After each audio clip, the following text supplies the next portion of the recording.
¿ya? En este caso sería ya, como ahí sale, las últimas décadas del siglo XX. En el estudio de las últimas décadas del siglo XX se destacan ampliamente los siguientes datos históricos.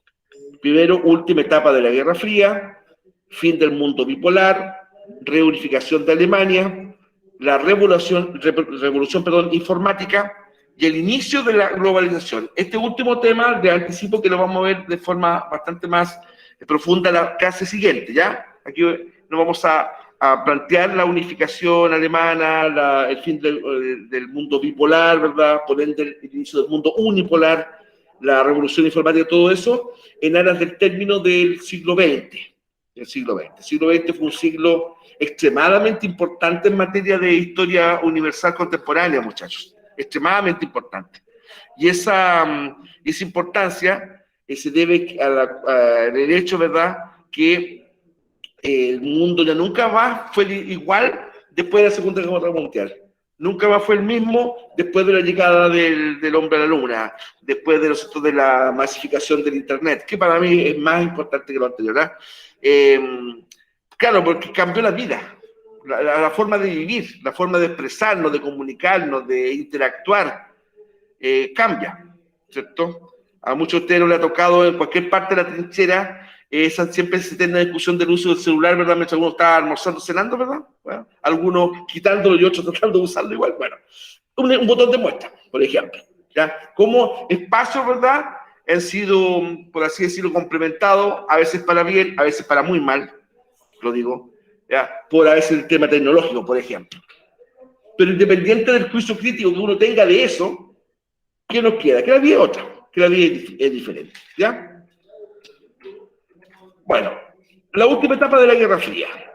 Esta última etapa del conflicto se inició con la invasión soviética a Afganistán, poniendo fin a la llamada convivencia pacífica, esto entre comillas, que políticos como Jimmy Carter habían intentado en años anteriores. Ya Jimmy Carter, un político bastante progresista, hay que decirlo, de Estados Unidos, del ala más progresista del Partido Demócrata. Recuerden ustedes que el mapa político estadounidense no es tan replicable, por ejemplo, en Chile, ¿ya? El Partido Republicano sería más bien de tipo conservador, el Partido Demócrata sería como una centro-derecha liberal acá, incluso de repente con bastante guiño a la centro-izquierda incluso, ¿ya? El Partido Demócrata estadounidense, ¿ya? Entonces Jimmy Carter intentó en su gobierno, ¿verdad?, en los 70, tener una actitud bastante de mayor apertura al mundo socialista en general, ¿ya? Un acercamiento en gran medida que después Ronald Reagan, del Partido Republicano, revirtió bastante dramáticamente. Movimientos bélicos como este, o la revolución sandinista en Nicaragua, o la revolución iraní, ¿ya?, no obstante supusieron un esfuerzo económico que sentenció a la Unión Soviética, mira, a invertir el 25% de su Producto Interno Bruto, ¿ya?, en gastos militares, que condujeron a una profunda crisis económica a principios de la década del 80. Y eso a la larga, ¿verdad?, va a terminar con el poderío soviético. Imagínate, esa inversión. Y además que hay una diferencia ahí. La Unión Soviética, ¿verdad?, los aliados que tenía una situación de dependencia de la Unión Soviética. Claro, se puede decir Estados Unidos lo mismo, ¿verdad?, con el Plan Marshall y todo, como hablamos en clase pasada, claro, pero es que Reino Unido tenía como un poderío económico propio, ¿verdad? Francia lo mismo, Alemania Federal igual. Entonces, acá era mucho más centrado en lo que podía o no hacer la Unión Soviética, ¿se fijan? Después, ¿verdad? Primero una rivalidad comercial muy fuerte entre Estados Unidos y Japón, pero después van a ver con muchos aspectos aliados, japoneses y estadounidenses, ¿verdad?, en el plano económico, que fueron enemigos a muerte en la Segunda Guerra Mundial, después terminan prácticamente siendo aliados comerciales, ¿verdad? Entonces, evidentemente, la última etapa de la Guerra Fría va a marcar un cambio ya casi sin retorno de la política internacional mundial y del status quo, el equilibrio entre las grandes potencias, diría yo, de fines del siglo XX. Ya, tal vez la caída del muro de Berlín, la disolución de la Unión Soviética va a ser como la guinda de la torta de eso. Pero el tema ya venía de antes, ¿ya? El tema venía de antes. Bueno, y ahí tenemos tres estos líderes que acabamos de nombrar en una medida, ¿verdad? Jimmy Carter, presidente de Estados Unidos, Daniel Ortega, que le hace su irrupción en la década del 70, y lo que decía el otro día, Daniel Ortega está, claro, que ha ido de intervalo, pero él es actual gobernante de Nicaragua, por ejemplo, ¿cierto? Ayatollah Khomeini, después fallecido, líder de la revolución iraní, ¿ya? El Ayatollah Khomeini, que instaura un Estado teocrático. Bastante fundamentalista, pero menos que el mundo talibán, ¿ya? Pero igual el mundo iraní, sunita, chiita, ¿ya? Siente, ¿verdad? Fue también bastante fundamentalista, ¿ya? Bueno, fin del mundo bipolar. Recordemos que se llamaba bipolar y eso muchos de ustedes lo pusieron, ¿verdad? Lo ejemplificaron muy correctamente, ¿no es cierto?, en el oficio que se les pidió. Ahí, ¿verdad?, un mundo en el cual se basaba en dos grandes polos. Un polo capitalista liderado por Estados Unidos, un polo socialista liderado por la Unión Soviética. Cuando Mikhail Gorbachev asume la Secretaría General de la URSS en 1985, la economía soviética estaba estancada por completo y la caída de los precios del petróleo le obligó a emprender una serie de reformas que en 1987 se anunciaron más profundos bajo el nombre de perestroika, reestructuración. A eso prosiguió la Glasnost, o el descongelamiento de las relaciones entre las dos potencias mundiales. Así se dio inicio a un proceso de negociaciones que culminó en 1989 con la proclama de Ronald Reagan y Gorbachev en la cumbre de Malta del fin de la Guerra Fría. O sea, en un momento dado, expresamente, Ronald Reagan, ¿verdad?, a pesar de que había tenido una actitud mucho más dura con la Unión Soviética, y Mikhail Gorbachev, que fue para muchos el adalid de la caída de la Unión Soviética, ¿no es cierto?, con su perestroika, anuncia que se terminó la Guerra Fría. Lo dicen ahí abiertamente. Ese mismo año se derrumbó el muro de Berlín, ya, y el año siguiente se firmó la reunificación alemana. Lo que no fue tan un tema, bueno, fue épico, por supuesto, los jóvenes, ¿verdad?, con el Chuzo, Picota, ¿verdad?, rompiendo el muro de Berlín, un tema épico, pero no fue exento de problema, había mucho desnivel económico, tecnológico entre las dos Alemanias, y ese coste tecnológico a favor de la RFA, República Federal Alemana, ¿verdad?, significó un importante gasto para esa parte, para ese sector de Alemania, porque la República Democrática Alemana, la que estaba en manos comunistas, ¿verdad?, está bastante atrasada en muchos sentidos. Entonces, evidentemente, el ensamblamiento de la nueva Alemania unificada no fue un proceso absolutamente libre de problemas. Al contrario, hubo problemas que solucionar y graves, pero se logró salir adelante. El 25 de diciembre, mira, Navidad, de 1991, luego de un intento de golpe de Estado, con numerosas repúblicas clamando por su independencia del sistema soviético, la URSS es disuelta totalmente. Y los últimos restos de la Guerra Fría sepultados por el triunfo del capitalismo, ¿ya? Claro, porque el sector duro del Partido Comunista Soviético, ¿verdad?, el ejército, etcétera, intentó derribar a Gorbachev para parar el tema de las reformas democráticas y económicas que este gobernante estaba haciendo. Pero les fue mal, no tuvieron el piso, ¿no es cierto? La población de Moscú específicamente salió a las calles, o sea, imagínate, en la Unión Soviética eso era impensable, y ahí hay una imagen donde Boris Yeltsin se sube de un tanque, ¿no es cierto?, incluso intenta sacar a un soldado, ¿verdad? Hay otra imagen donde hay un joven, me parece, parado, pidiéndose un tanque encima, y el tanque para, ¿cierto?, y el soldado levanta la escotilla, ¿verdad?, y abraza al joven, etc. Una cosa bien emotiva en todo caso. Bueno, pero cae. El sector duro cae, ¿verdad? Fracasa el golpe y la Unión Soviética se empieza a desmembrar. Y tuvo la estructura que la reemplazó a la Unión Soviética, se llamó SEI. Duró muy poco, duró muy poco. Comunidad de Estados Independientes, SEI. ¿Ya? Cada una de las ex repúblicas socialistas soviéticas se fueron cada una independizando. Rusia, Bielorrusia, Letonia, Estonia, Lituania, Georgia, Azerbaiyán, Kazajistán, etc. Todo, ¿ya? Y de hecho, de todas formas, Rusia quedó como un polo importante de poder.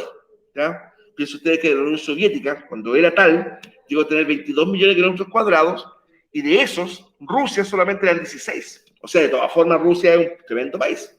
Recuperó su antigua bandera. Yo me acuerdo que se le hizo un funeral de Estado al zar Nicolás II y a su familia, asesinados por la autoridad comunista, ¿verdad? Entonces, se intentó, ¿verdad?, recuperar, o mejor dicho, crear un espacio democrático que el pueblo ruso nunca había tenido. ¿No? Porque, ¿qué pasó con Rusia? Ellos pasaron de un sistema autócrata monárquico de los zares a un sistema totalitario comunista. O sea, ellos no tuvieron, por ejemplo, el paso por una democracia liberal, por ejemplo. No tuvieron ese paso. Claro, porque es el gobierno de Kerensky, muy breve, era más bien un socialismo moderado, tampoco vamos a hablar de una democracia. ¿Ves? Entonces, el establecer, ¿verdad?, un sistema democrático en Rusia fue un desafío. Profe, Ahora, ¿señor? ¿y quién ganó bueno, aunque no fue un conflicto armado, pero quién ganó ideológicamente la Guerra Fría? En ese instante, yo diría que Estados Unidos, ¿ya? Porque el capitalismo se mantuvo vigente, ¿verdad? Y el socialismo se derrumbó. De hecho, la Unión Soviética se disolvió. O sea, la Guerra Fría la gana más bien el capitalismo, como lucha ideológica, ¿ya? Pero después vamos a ver que dentro del capitalismo también empiezan a haber fisuras y motivos de conflicto, que el capitalismo, ¿verdad?, no lo logra dar con una respuesta a movimientos emergentes, como entre otras cosas el fundamentalismo religioso, ¿verdad?, y hacen que este mundo unipolar, que se suponía que iba a ser mucho más tranquilo, mucho más, por así decirlo, en paz, no lo fuera. ¿Te das cuenta? Ahora, en su momento la lucha ideológica, ¿verdad?, sí la ganó el mundo occidental, por así decirlo, ¿eh? Pero ese triunfo va a ser bastante, por así decirlo, transitorio, por lo que vamos a ver a continuación. ¿Qué me preguntó? Profe, Benjamín, gracias, dígame. ¿y la carrera espacial? ¿Quién la ganó? O sea, en cuanto a goles, yo diría que Rusia 4-1, digamos. ¿Ah? Lo que pasa es que el hito de Estados Unidos para hacerme el fútbol fue muy notorio, muy importante el llegar al hombre a la luna. ¿Ya? Pero te acuerdas que en qué se pasaba, ¿verdad? Fueron muchos hitos soviéticos. La puesta en la órbita del primer satélite artificial, el primer ser vivo, ¿ya? El primer cosmonauta, ¿verdad?, que circunnavegó la Tierra por fuera, la primera mujer en el espacio, todo eso fue en la Unión Soviética. ¿Te das cuenta? Si el punto está de que cuando Estados Unidos llega a la Luna, ¿verdad?, también como equipar un poco. Pues si hablamos de hitos históricos, yo diría que ese tema, en cuanto a número de hechos, lo gana la Unión Soviética. Eso no hay que decirlo claramente. Porque antes, cuando se colocó en órbita el Sputnik en el año 57, ¿ya?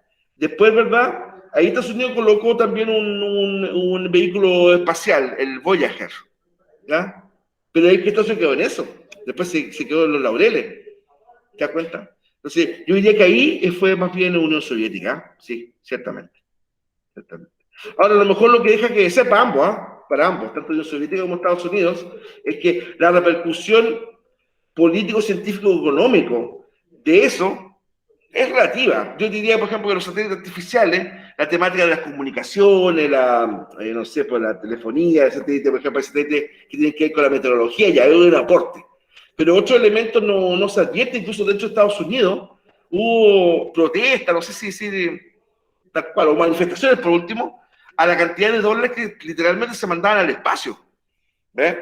Uno piensa que Estados Unidos no tiene problemas sociales, los tiene, y de hecho se ha visto pues, mucho problema social. ¿Te das cuenta? Entonces, la oposición a los distintos gobiernos, por ejemplo, del gobierno de Johnson, al gobierno de Nixon, al gobierno de Carter, ¿ya?, cuestionaban eso.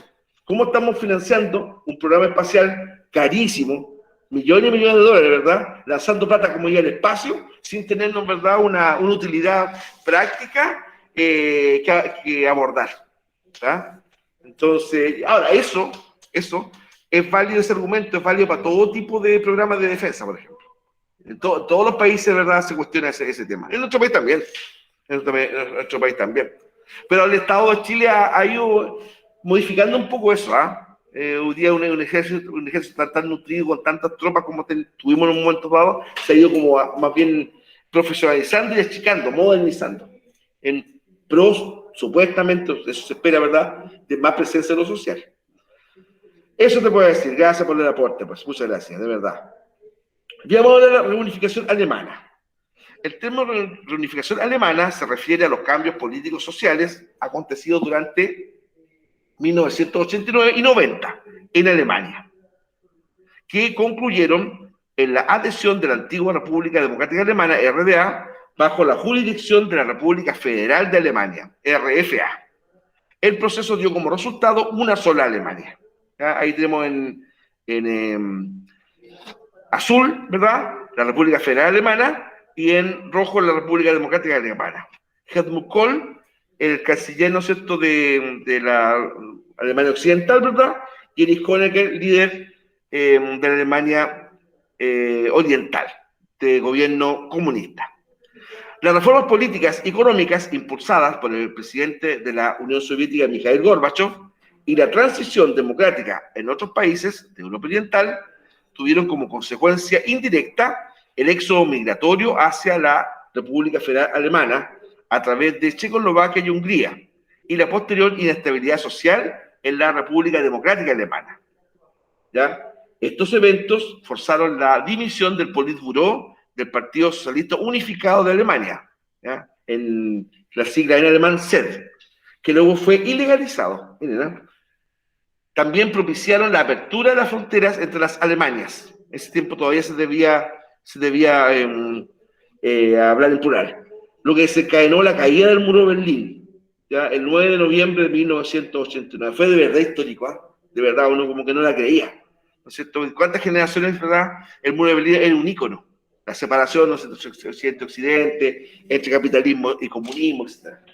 En cambio, en noviembre de ese año, en el año 89, y sobre todo por un movimiento social, civil, de mucha valentía. Piensen ustedes que cuánta gente muere porque Honecker, este que está acá, que ojo, después se asiló en Chile y muere en nuestro país, sí, Honecker, el hijo de que muere en nuestro país. Bueno, la orden era de disparar a matar a cualquiera que intentara pasar el muro, por ejemplo. Esa es la orden, por eso que después se le acusó como criminal contra la humanidad, ¿ya? Pero después es un cárcel terminal por motivos humanitarios, ¿verdad? Porque Honecker en un momento dado se asiló en la embajada chilena en Moscú, ¿ya? Ahí se asiló Honecker. Entonces era un tema muy complejo, de verdad, diplomáticamente muy complicado, porque habían varios principios ahí en pugna, porque los líderes de la Alemania democrática, o mejor dicho, federal, pedían la extradición de Honecker, el cual estaba asilado en la embajada chilena. Entonces, ¿cuál es el tema? ¿Ya? La cosa que finalmente se pactó, yo creo que también hubo un acuerdo ahí de la Alemania federal, ¿verdad?, que por motivos humanitarios, Honecker, ¿verdad?, finalmente se asilara en Chile, donde murió en nuestro país, ¿verdad?, me parece que al año siguiente. Ahora, el fin del mundo bipolar. Las principales consecuencias de la Guerra Fría apuntan al triunfo del capitalismo por encima de las ideologías comunistas y su entrada en una fase planetaria que condujo a la reciente globalización y construcción de un mercado global. O sea, eso de alguna forma va a ir sentando las bases de la globalización que vamos a ver después. Esto sobre todo a partir del desplome de la Unión Soviética al inicio de la década del 90 y su pérdida de la influencia internacional. ¿Ves? Ustedes se fijan en esa caricatura, ¿verdad?, esa bandera, estas barras como tentáculos atrapando al mundo, ¿eh? Entonces, esto es como una ficción, ¿ya?, o una demostración gráfica del mundo unipolar, ¿ya?, el mundo atrapado en las redes del, por así decirlo, del capitalismo norteamericano, ¿ya?, o estadounidense. De manera similar, la carrera armamentista entre los dos colosos políticos y militares alcanzó cumbres alarmantes, que en determinados momentos supusieron la alarma mundial ante la amenaza de una guerra atómica. En plena Guerra Fría, ¿verdad?, se suponía que en un momento dado el 10% de todas las armas nucleares de ese periodo podían destruir varias veces a la humanidad, completa. Incluso este tema, miren, si como de repente son cosas que da la sensación que fueron un presagio. ¿Eh? Fíjense que ya en ese tiempo se hablaba de armas o recursos de tipo bacteriológicos, ¿ya? Difusión de bacterias, de microorganismos que podían matar a la humanidad completa. ¿Ya? Incluso, por ejemplo, en la década del 90 hay una película que sobrecoge lo premonitoria que fue Epidemia con Dustin Hoffman.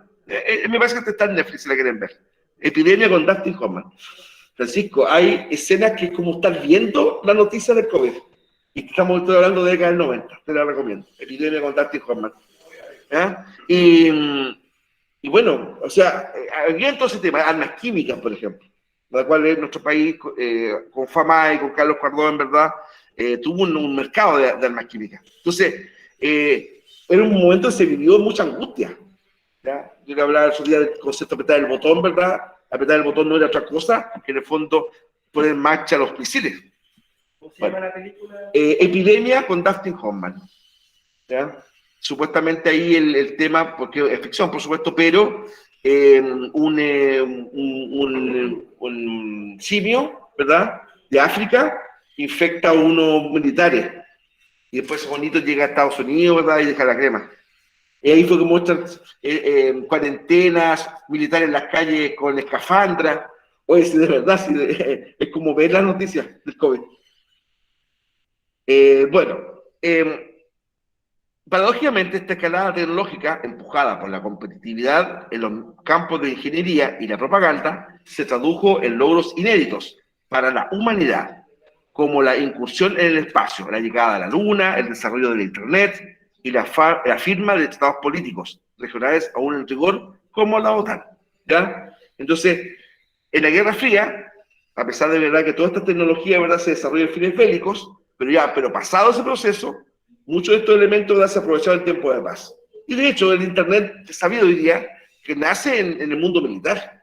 El Internet fue una herramienta militar primero, que después, ¿verdad?, pasa al mundo civil y cambió para siempre este tema de las comunicaciones. ¿Ya?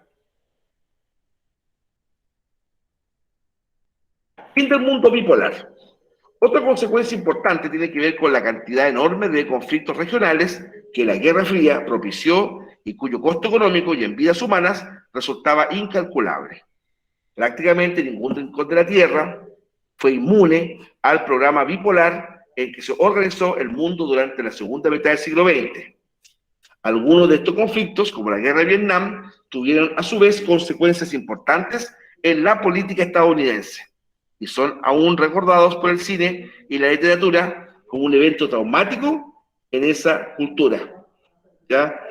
Ciertamente. Por ejemplo, la Guerra de Vietnam, como lo señalé en su oportunidad, lo recalco ahora con nuestras imágenes que están ahí, evidentemente significó un trauma, un cuestionamiento de conciencia muy fuerte para Estados Unidos. ¿Mm? Y sobre todo un rechazo interno. Ese fue el tema. Claro, la opinión pública mundial estaba en contra, pero al interior de Estados Unidos importantes personalidades, muchachos, se manifestaron en contra de la guerra de Vietnam. Hay un botón de muestras desde el boxeo, por ejemplo. Si les suena, bueno, ya muy antiguo ya, famoso usted, Muhammad Ali, ¿ya? Famoso campeón mundial de todos los tiempos, ¿verdad? Para muchos el mejor boxeador de la historia. Él perdió la corona porque se negó a ir a Vietnam. Se negó a ir a Vietnam. ¿Ya? Y una cosa, pena que le significaban, ¿verdad? Era perder su título mundial, lo perdió, porque él dijo que no iba a Vietnam. ¿Ya? Y así fue. Entonces, el movimiento, ¿cierto?, hippie, ¿verdad?, veteranos de guerra, eso se ve ahí en Nacido el 4 de julio, con Tom Cruise, ¿no es cierto? Él, este joven, ¿verdad?, que este existió, un personaje que existió. Él nació el 4 de julio, o sea, majete, súper pachatero, ¿ya? Se alista voluntariamente, ya tiene una herida grave, ¿verdad?, vuelve parapléjico.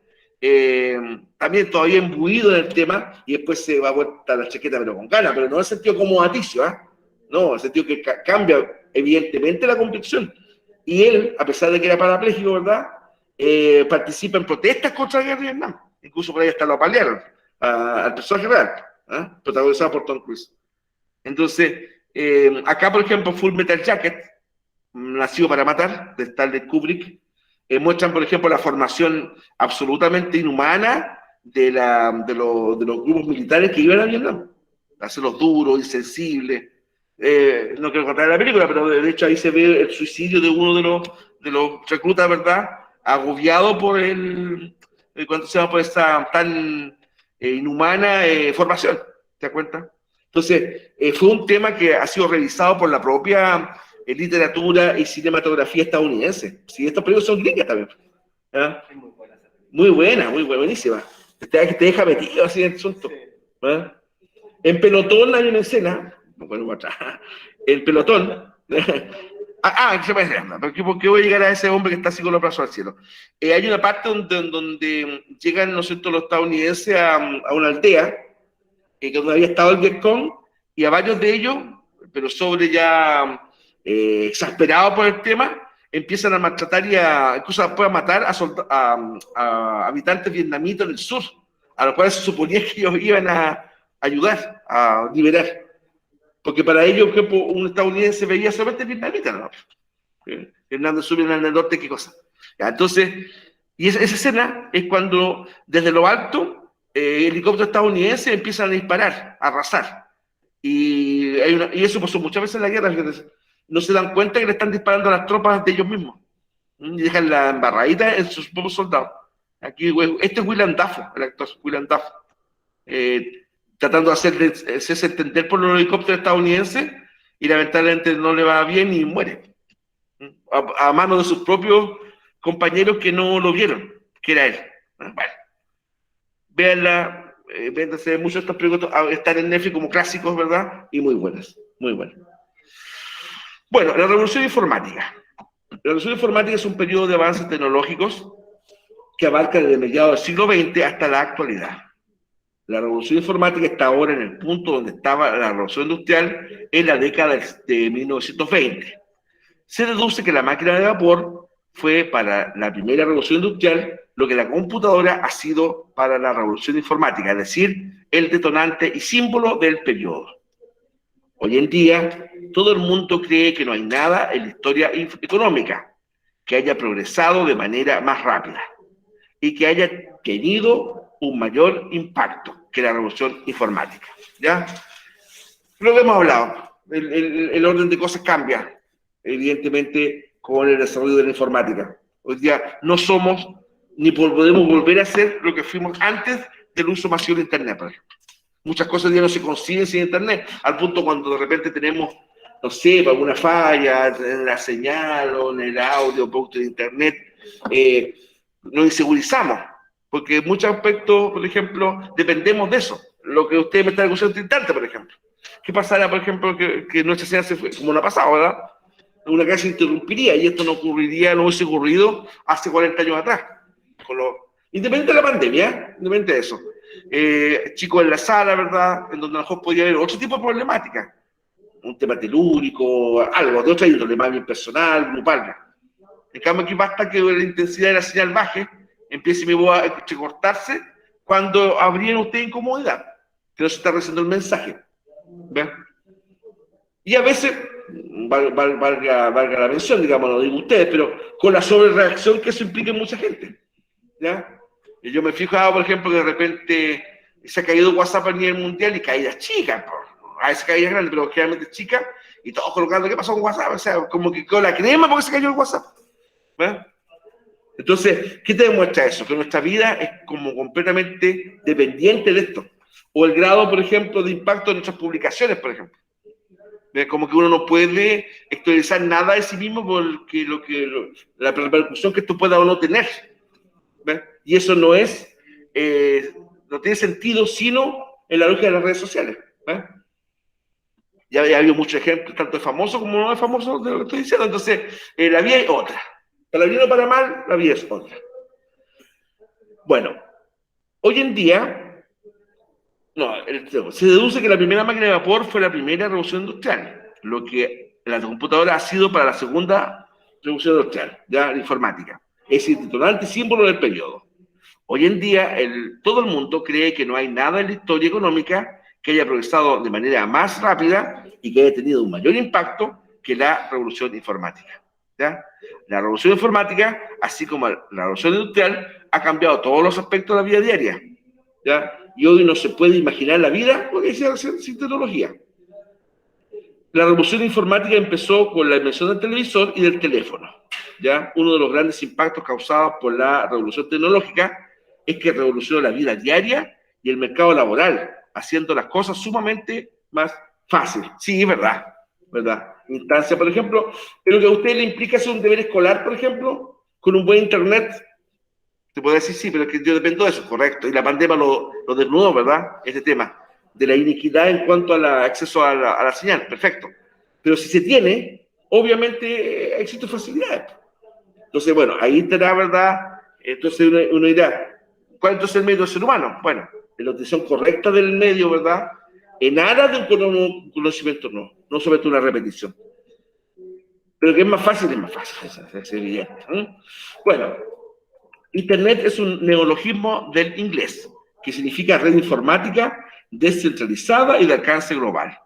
Se trata de un sistema de redes interconectadas mediante distintos protocolos que ofrece una gran diversidad de servicios y recursos, como por ejemplo el acceso a archivos de hipertexto. ¿Qué significa eso? Contenido con enlace a otros textos a través de la web. ¿Ya? No sé, por ejemplo, no lo voy a hacer porque es muy lento, pero si yo, por ejemplo, ya vuelvo acá, pues ustedes vean, ¿eh? No lo voy a hacer porque es muy lento. Miren, miren lo que pasa, ya, miren. ¿Ven que cambió el cursor ahí? Me pone una manito. Ya, si yo pinchara eso, dejarían de verse ahí el PPT y me pondría ahí, ¿verdad? El correo colegial. Claro, ¿eh? Y eso lo pasa, ahí lo pasa, ¿eh? Miren. Yo pincho ahí, me tira el correo colegial. CIA-EPT en sus versiones. ¿Se dan cuenta? Entonces, eso, ¿verdad? Evidentemente, por así decirlo, esas vinculaciones, esas ventanas, esas subventanas, etcétera, evidentemente muchas veces simplifica. Muchas veces simplifica. Pero de alguna forma, evidentemente, hace depender un poquito. ¿Eh? Bueno, Internet es un anglicismo que se forma de la abreviación del término International Network of Computers. Buena, que en español se podría traducir como Red Internacional de Computadoras, o también como la red de redes. Bueno, pues sí, fíjense que en Terminator 2, ¿ya? Que no existía esto así tal cual, estaba como en pañales, pero ya se hablaba de eso, de red internacional de computadoras. Yo, por ejemplo, mire, de verdad, la primera vez que yo escuché el concepto cortafuegos, para decir verdad, protecciones contra los virus, fue en Terminator 3, la última, cuando llega la T-1000, ¿cierto? La Terminator era aparentaba una mujer, ¿no es cierto? Bueno, esos cortafuegos, redes protectoras, etc. Bueno, entonces, ya esto, por lo menos el lenguaje ya se usaba en décadas anteriores, pero hoy día ya es nuestra realidad. Su creación surge como una respuesta al Departamento de Defensa estadounidense, mundo militar, que en los años 60 buscaba la forma en que todos los ordenadores que se utilizaban dentro de la organización funcionaran en red, aun y cuando una de esas computadoras sufriera una falla debido a un ataque enemigo. En el fondo era una vinculación de computadores. En la actualidad, Internet es una herramienta y o medio imprescindible en casi todas las actividades humanas, especialmente en comunicaciones, economía, cultura y educación. De hecho, por ejemplo, grandes transacciones internacionales, comercio exterior, el mundo diplomático, de repente conferencias intercontinentales, todo eso, o una modesta clase de historia como la que estoy haciendo yo ahora, es posible, ¿verdad? Por Internet, ¿eh? Entonces, bueno, el desafío de todos los estados, ¿cierto?, es dotar a todos sus habitantes de un acceso a una señal de calidad buena, gratuita. En nuestro país todo eso es un poco como, por así decirlo, ilusorio, ¿ah? Que sea gratuita, pero ya más que lo plantea un estudiante acá, cuando un tema es no pago, ¿no es cierto?, lamentablemente, y la experiencia se lo indica, hay muy mala calidad. Yo me he fijado en algunas comunas que han instalado Wi-Fi en la Plaza de Armas, por ejemplo, una vez probé una llama. No ni hablar. Por ejemplo, una en la Cruz de Macha. ¿Eh? Entonces, claro, porque si es un tema gratuito, como tú expresa descontento con un servicio que no se está cobrando, por ejemplo. ¿Eh? Yo no digo que, a ver, que porque sea pago es bueno, no, pero puede viene el abuso y el sobreprecio, ¿cierto? Pero lamentablemente a veces estos señales free, yo he visto que las amigas son malas. Las amigas son malas. Bueno, en esta clase, ¿verdad? Dejaremos definido el concepto de globalización, ¿ya? Dejando para clases posteriores su caracterización, ¿ya? Muchachos, antes de meterme en eso, ¿alguna consulta, duda de lo anterior? Porque ahí hago un pequeño cambio de tema, o aporte, como interesantemente antes hizo Benjamín. Pregunta, duda.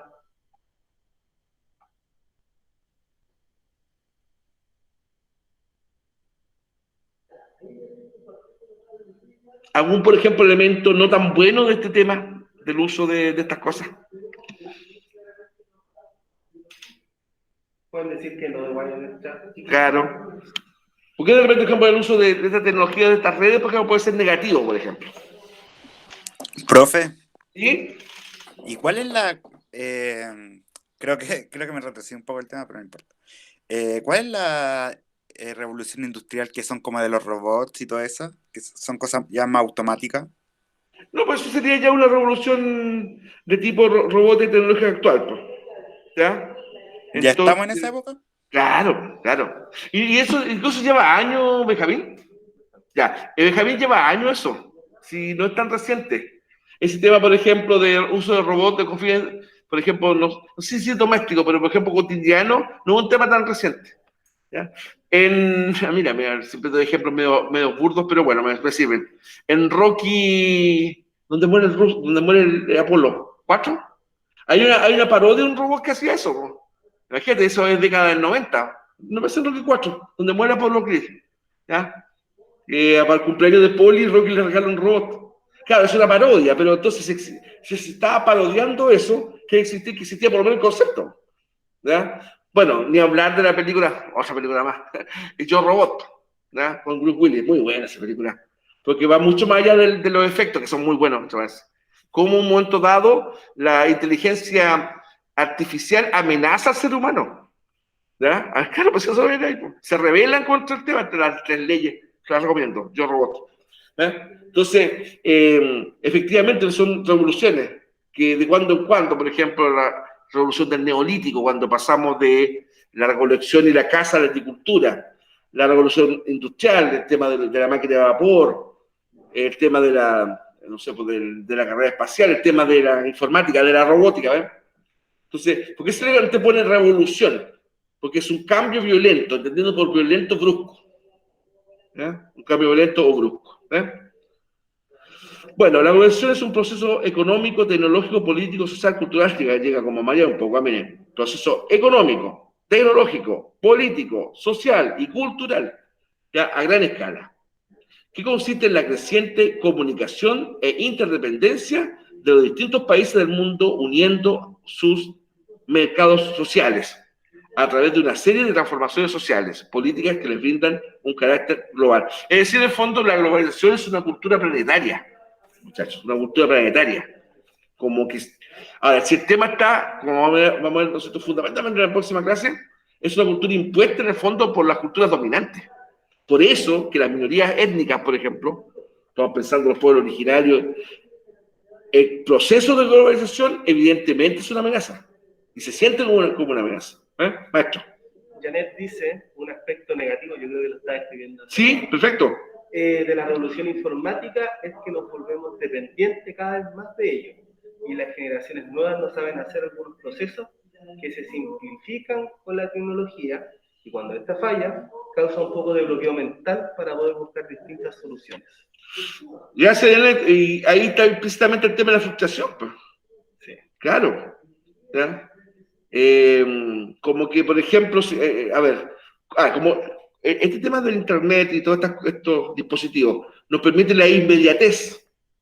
Ya, y por una falla de cualquier índole, incluso puede ser falla nuestra, no saben usarlo, ¿cierto? En un momento dado no tenemos esa inmediatez, yo me fijo que hay gente que se desespera. ¿Ya? No sé, pues basta que esté chicharreando y escuchándose más lenta la voz del profe por estas clases, cuando ya vienen los ruidos humanos al respecto. ¿Te das cuenta? No sé, pues mi tatarabuelo hablaba de Santiago de España, ¿verdad? Pues un teléfono que se escuchaba un hilito de voz al otro lado de la línea, por ejemplo. ¿Ves? Por eso que la gente de edad tiende a hablar muy fuerte por teléfono, un poquitito, bueno. Entonces, acá, claro, ¿ves? Pues, estas herramientas solo nos permiten lo inmediato, inmediatez, ya. ¿A qué hora juega Chile con Colombia el próximo jueves? Yo coloco Chile-Colombia y me dice la hora en Google, ¿ya? Hora chilena, actualizada al cambio de hora. Y listo, y se acaba. ¿Ves? Interesante, ¿cierto? ¿Ves? Entonces, a las 8. ¿Ya? Entonces, antes, por lo tanto, ¿qué podíamos señalar? ¿Verdad? Podemos señalar, ¿no es cierto?, que ¿qué tendríamos que hacer? ¿Prender la radio? ¿Esperar que te digan la noticia? ¿Comprar el diario? No, pues lo tomamos, ¿verdad? Eso, decimos Chile tanto. 20 horas, no lo voy a poder ver, estoy trabajando, jodí. Me puedo ver el primer tiempo. Lo puedo ver entero, qué rico. Es inmediato, ¿ven, muchachos? Entonces, ese concepto otras generaciones no lo tenían. Te implicaba dar pasos más para llegar al mismo resultado, que es saber el horario de un partido, por ejemplo. ¿Ves? Entonces, ese tema que nace con eso, bien, porque pero también, como dice Janet, ¿verdad? Te puede generar un tema de frustración, de no adaptación, o no saber qué hacer si tú no tienes el recurso. ¿Ves? Bueno. Entonces, no me acuerdo si lo leí, pero parece que no. Dice, la regulación es a menudo identificada como un proceso dinámico, producido principalmente por la sociedad, y que ha abierto sus puertas a la revolución informática, llegando a un nivel considerable de liberalización y democratización de su cultura política, en su ordenamiento jurídico y económico nacional y sus relaciones nacionales e internacionales. ¿Ya? Y ahí, por ejemplo, hay, ¿verdad?, distintas transnacionales, HP, Marlboro, o una vigente como Coca-Cola, Nokia, Samsung, una más vigente que otra, ¿verdad? Evidentemente eso, vigente, ¿no? A ver. ¿Ahí donde se crearon las cosas? Claro. No sé, en realidad ahí tengo mis dudas porque mira, colocan HP en Argelia. ¿Ah? Eso puede ser, por ejemplo, Samsung en Oriente. ¿Ya? Porque colocan el café en... No, me parece que no, como que cubrieron todo el mundo. Porque el café en Groenlandia, por ejemplo, no tendría mucho asunto. Ya, entonces, claro, por ejemplo, a ver, podría eventualmente un señor, digo yo, eventualmente un señor, no sé, pues de una etnia amazónica, tener acceso a una taza de café y beberla, sí, ¿no es cierto? De repente en el bolillito o negocio, ¿verdad?, en el pueblo más cercano, pues puede comprar y servirse. Ya. ¿Podría un neoyorquino beber para la redundancia, un brebaje amazónico en la Gran Manzana? Es más difícil ya. Entonces eso te demuestra que es unilateral, ¿no? Las minorías étnicas, ¿verdad?, pueden tener acceso, ¿no es cierto?, a lo que te ofrece la gran cultura dominante, pero al revés no. Es como, no sé, pues si pensamos en el tema el tema cultural, ¿verdad? O países que son como hegemónicos. Nosotros, por ejemplo, a ver, podemos en un momento dado disfrutar, porque es muy bueno en muchos casos, ¿verdad? No sé, pues del ritmo de Europa Occidental o del mismo Estados Unidos. Pero, a ver, el ciclo londinense, amén de lo gente de Chile que vive allá, pero, por ejemplo, tiene acceso a nuestro folclore difícil, a menos que sí hay un nexo cultural con nosotros, no sé, pues descendientes, gente que vivió muchos años allá, ¿ya? Entonces, no hay una equiparidad. ¿Ya? No hay una equiparidad. ¿Va? Bueno, y ahí elabora una constante, por así decirlo, maximalización de estas redes. ¿Va? Todo el mundo conectado. Y eso también puede ser vínculo, ¿verdad?, de graves problemáticas. El concepto de hacker, el concepto, ¿no es cierto?, de ciberataques. Los virus computacionales informáticos como que no sonaban mucho últimamente, pero antes era muy común. Incluso se decía la fecha que iba a atacar un virus. Por ejemplo, tenían hasta nombre, parecían a los huracanes. ¿Ya? Claro, que anda el virus tanto con un nombre. Y que tal día iba a atacar, que hay que tener cuidado, ¿verdad? Había una forma que poder burlar a los virus cambiando de la hora y la fecha de los computadores. Como que después ya no suena tanto hoy día. Pero yo me acuerdo, en la década del 90, que se hablaba mucho de estos ataques de estos virus, que los creaban para hacer daño. en materia computacional. ¿Ya? Luego un virus que lo crearon en una universidad de Canadá. ¿Cuánto era? Homero, tiene un nombre así como de personaje histórico. Pongamos el virus Homero, así. Y sabía que Homero en tal día, en un caso de Chile, en la tarde iba a atacar a Homero, a muchos computadores. Y había como forma de hacerle frente. Que en el 90 se daba mucho. Eso después como que no se nombra tanto el tema de los virus. Así como masivo, para nivel mundial. Bueno, ahí tenemos ejercicios informativos, ya los 3 líderes de la última etapa de la Guerra Fría, qué funciones cumplieron, por qué se produjo la crisis económica de la URSS en la década del 80, definen los conceptos de perestroika y glasnost. ¿Ya? Señale 4 hechos que marcaron el fin de la Unión Soviética, por qué se produjo el proceso de reunificación alemana, qué líderes intervinieron. ¿Qué cambio económico marcó el fin del mundo bipolar? ¿Ya? Y la pregunta esencial correspondiente a la clase 22. ¿Cierto? Entonces, se le va a respaldar ahí en el grupo WhatsApp, ¿verdad? Pero ahí también se las dejamos. Dice, ¿qué consecuencias vinculan a la Guerra Fría con los conflictos regionales? ¿Qué repercusión tuvo eso con la cultura y el cine? Compare al menos 3 aspectos de la revolución informática y en relación a la revolución industrial. Es decir, ¿por qué la revolución informática puede ser un proceso parecido, análogo a la revolución industrial? Define Internet, ¿ya? Indique un posible origen, que es como el que más se recurre, ¿verdad?, del Internet en el mundo. ¿Por qué, verdad, el Internet, verdad, pasó de un plano más bien bélico, ¿ya?, al plano doméstico, familiar, laboral, económico, etcétera? Bien, ¿para alguna consulta, chicos, chicas? Nos quedan 10 minutitos. ¿Profe? ¿Sí? ¿Le puedo hacer una pregunta sobre la pregunta esencial? Ya, por supuesto.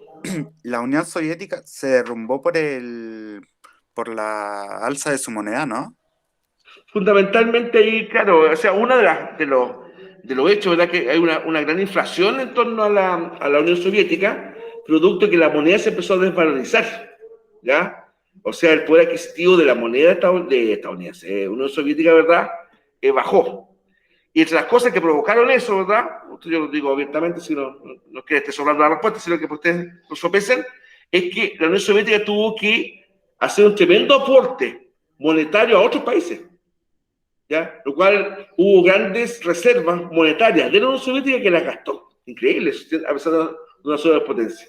Entonces, eso provocó inflación y provocó, ¿verdad?, una desvalorización de la moneda rusa, el rublo, que se hacía en su época, ¿ves? ¿Profe? Al punto de, perdona, que Estados Unidos en un momento dado, ellos tuvieron que apoyar a la Unión Soviética. Era paradójico. Ya, con precio subvencionado al trigo, por ejemplo, que fue un escándalo en los años 80. Dígame. Entonces se podría decir que la misma Guerra Fría, o sea, el plan Marshall de Estados Unidos provocó el derrumbe de la URSS, ¿no? No en forma directa. No, el plan Marshall estaba más bien orientado a ayudar a las potencias occidentales. Lo que pasa es que, ya, y ahí entiendo tu pregunta, sí, ahí entiendo dónde va. Y buena, eso motivó que la Unión Soviética llevara, ¿verdad?, a apoyar económicamente a sus países satélites o afines, ¿verdad? Y eso le fue con el tiempo, le provocó un daño económico irreparable que significó su caída. Entonces, claro, indirectamente es cierto lo que tú dices. El plan Marshall, como que de alguna manera, ¿verdad?, obligó a la Unión Soviética a reaccionar frente a ese plan Marshall. También ellos haciendo su propio plan, la CODECOM, ¿no es cierto?, Comecon, que hablábamos la clase pasada. Y eso a la larga, ¿no es cierto?, hizo que la Unión Soviética se debilitara económicamente, lo que era impensable.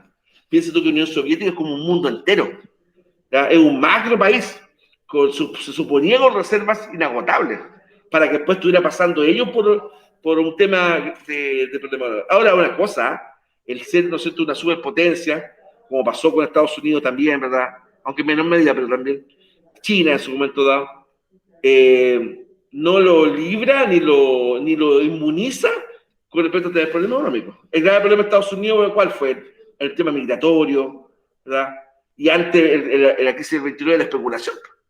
La especulación. Había más dinero que bienes. Claro, había más dinero que viene. Entonces, la economía, ¿verdad?, no se puede sustentar, no, ¿verdad?, solamente en dinero. Recordemos que el dinero no es un bien en sí mismo, es un medio de adquisición. Entonces, cuando una economía prácticamente que era muy sólida en el sector primario, ¿sí?, materias primas, muy sólida en el sector secundario, industria, tercero, servicio ya, pero se basa más bien en la acumulación de capitales, en el fondo es una economía ficticia, porque tiene que haber algo que sustente ese capital. ¿Te das cuenta? Eso, ¿alguna otra consulta, muchachos? ¿Otra duda o aporte? Gracias, Benjamín. Gracias, profe, por la respuesta. No, gracias a ti, pues.